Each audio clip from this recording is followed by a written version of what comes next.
প্ৰচাৰ তুংগত ইতিমধ্যে আমি দেখিছোঁ প্ৰাৰ্থীসকলে নিজৰ সমষ্টি চুকে কোণে গৈ ৰাইজৰ মন জয় কৰিবলৈ চেষ্টা কৰি আছে।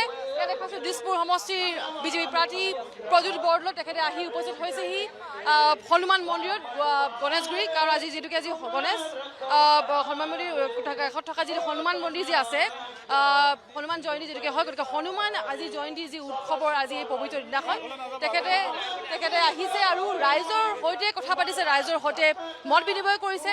প্ৰথমে পূজা অৰ্চনা কৰিছে, হনুমান তেখেতে পূজা অৰ্চনা আগবঢ়াইছে আৰু যজ্ঞৰ পাছতেই এনেধৰণে দেখিবলৈ পোৱা গৈছে।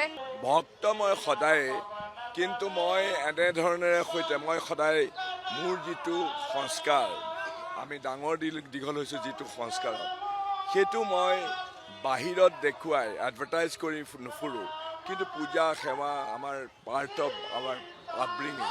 আমি সদায় ডাঙৰ দীঘল হৈছোঁ এনেকৈ। আজি মই যিহেতু গোটেই হনুমান জয়ন্তী, গোটেই দিছপুৰ সমষ্টিৰ এক বৃহৎ সংখ্যক ভোটাৰ্ছ ইয়াত আছে, গতিকে এই হনুমান জয়ন্তীত মই নিজে অংশগ্ৰহণ কৰিবলৈ আহি তেখেতসকলকো মাতষাৰ দিয়াটো মোৰ দায়িত্ব। মই প্ৰত্যেককে সেৱা কৰিছোঁ, তেওঁলোকে মই কোনো ধৰণৰ মোক ভোট দিয়ক বা মোক এনেকুৱা ধৰণৰ এইটো অনুষ্ঠানত কোৱাটো সমীচীন নহয়।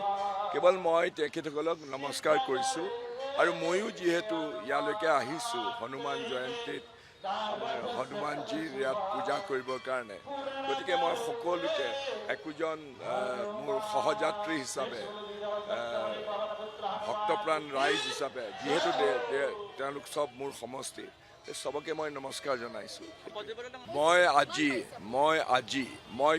মই যিয়েই নকৰোঁ লাগিলে মই খুব আন্তৰিকতাৰে কৰোঁ, কাৰণ মই সদায় কওঁ মোৰ যদি কিবা মূলধন আছে সেয়া মোৰ আন্তৰিকতা।